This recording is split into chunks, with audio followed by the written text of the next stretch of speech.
Hello everyone, आज हम start करने वाले हैं class 10th chapter number 1 chemical reaction and equation. सबसे पहले हमारे दिमाग में क्वेश्चन आता है कि केमिकल रिएक्शन होती क्या है। केमिकल रिएक्शन एक प्रकार का चेंज होता है। जब हम किसी सब्सटेंस को दूसरे सब्सटेंस के साथ रिएक्ट कराते हैं तो हमें कुछ ना कुछ चेंज देखने को मिलता है। वो चेंज कुछ भी हो सकता है, स्टेट में चेंज आ सकता है, कलर में चेंज आ सकता है, गैस में चेंज आ सकता है, टेम्परेचर में चेंज आ सकता है। चेंज कैसे? फॉर एग्जाम्पल, हमने जब हाइड्रोजन गैस को रिएक्ट कराया ऑक्सीजन गैस के साथ तो हमें क्या मिला? H2O मिला। तो यहाँ पर जो हाइड्रोजन और ऑक्सीजन है वो गैस फॉर्म में होते हैं, वहीं हमारा जो वाटर होता है वो लिक्विड फॉर्म में होता है। मतलब यहाँ पर क्या हुआ है? स्टेट में चेंज आया, गैस से क्या हुआ? लिक्विड स्टेट में चेंज आया। ठीक है।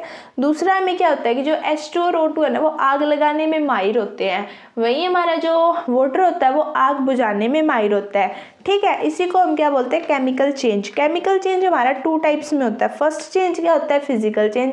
सेकेंड चेंज क्या होता है? Chemical change. फिजिकल चेंज क्या होता है कि एक टेम्परेरी और रिवर्सिबल चेंज होता है, मतलब ये कुछ टाइम के लिए होता है। फॉर एग्जाम्पल, अगर हमने A+B को C में कन्वर्ट किया ना तो C को हम वापस कन्वर्ट कर सकते हैं A+B में। ठीक है। मतलब स्टार्टिंग की पोजीशन में कन्वर्ट करने के बाद भी स्टार्टिंग की पोजीशन में लेके आ सकते हैं। इसका एग्जाम्पल देखो, वाटर को जब हमने कन्वर्ट कर दिया आइस में तो आइस को हम वापस कन्वर्ट कर सकते हैं वाटर में। इसी को हम क्या बोलते हैं? Physical change. ठीक है। और केमिकल चेंज क्या हो गया? अगर कोई सब्सटेंस A+B C में कन्वर्ट हो गया ना तो हो गया, हम वापस इसको A+B में कन्वर्ट नहीं कर सकते। उसको क्या बोलते हैं? Chemical change. मतलब फॉर एग्जाम्पल इसका क्या हो गया? अगर हमने एक बार सब्जी को पका दिया ना तो वो पक गई, वापस हम उसको हम कच्चा नहीं लेके आ सकते। या अगर हमने एक बार मान लो इस पेपर को एक बार मैंने जला दिया तो ये जल गया, वापस इस पेपर को मैं नहीं लेके आ सकती। उसको क्या बोलते हैं? केमिकल चेंज बोलते हैं। ठीक है। इसके एग्जांपल देख लो, ये रहे। नेक्स्ट टॉपिक हमारा क्या है? Chemical equation. केमिकल इक्वेशन क्या होता है? मान लो हमने कोई केमिकल रिएक्शन ली, A और B कोई सब्सटेंस लिया, आपस में रिएक्ट कराया तो हमें कोई C सब्सटेंस बना। जो AB होता है ना, जो हमने आपस में रिएक्ट कराया उसे बोलते हैं हम रिएक्टेंट बोलते हैं। क्या बोलते हैं? रिएक्टेंट। और जो एरो का साइन है ना वो क्या शो करता है कि A+B है ना वो C सब्सटेंस में कन्वर्ट हो रहे हैं। यहाँ पर जो C सब्सटेंस है ना उसको क्या बोलते हैं? हम प्रोडक्ट बोलते हैं। क्या बोलते हैं?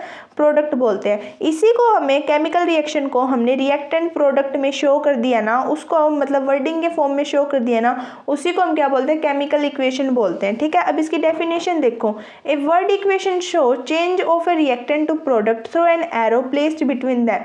अब इसका एग्जांपल देखो, केमिकल रिएक्शन ली हमने, क्या ली? Mg मतलब मैग्नीशियम। इसको रिएक्ट कराया ऑक्सीजन के साथ में, आपस में रिएक्ट होने के बाद हमें क्या मिला? MgO मतलब मैग्नीशियम ऑक्साइड। ठीक है। यहाँ पर रिएक्टेंट क्या है? Mg+O2 और प्रोडक्ट क्या है? MgO।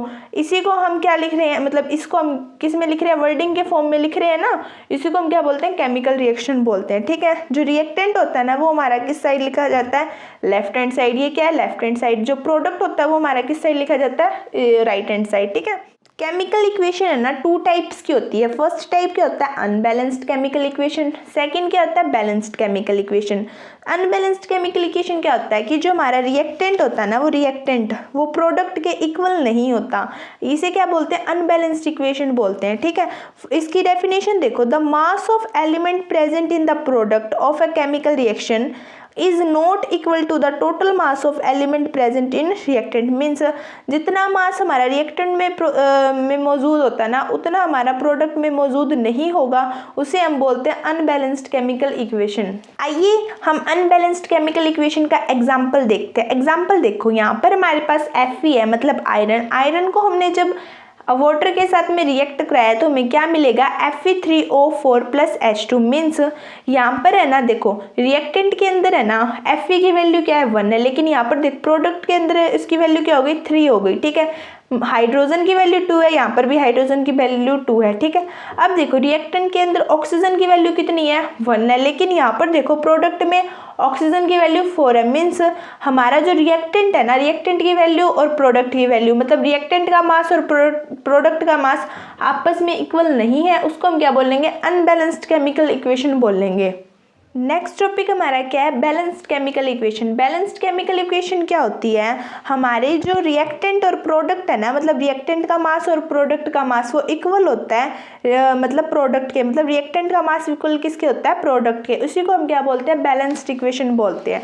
इसकी डेफिनेशन देखो, total mass of element present in the product of chemical reaction is equal to total mass of element present in reactant. ठीक है, अब यहाँ पर देखो जेड, ये केमिकल मतलब एग्जांपल देखो, जब Zn को हमने H2SO4 के साथ रिएक्ट कराया तो यहाँ पर प्रोडक्ट में क्या मिला, ZnSO4 प्लस में H2 मीन्स यहाँ पर देखो Zn की वैल्यू कितनी है 1, यहाँ पर भी Zn की वैल्यू 1 है, यहाँ पर देखो ऑक्सीजन की वैल्यू कितनी है 4 है, यहाँ पर भी 4 है, यहाँ पर सल्फर की वैल्यू देखो 1 है, यहाँ पर भी 1 है, हाइड्रोजन की वैल्यू देखो 2 है, मतलब रिएक्टेंट और प्रोडक्ट है ना वो इक्वल है आपस में, मतलब रिएक्टेंट का मास और प्रोडक्ट का मास इक्वल है, तो इसको हम क्या बोलते हैं, बैलेंस्ड केमिकल इक्वेशन बोलते हैं।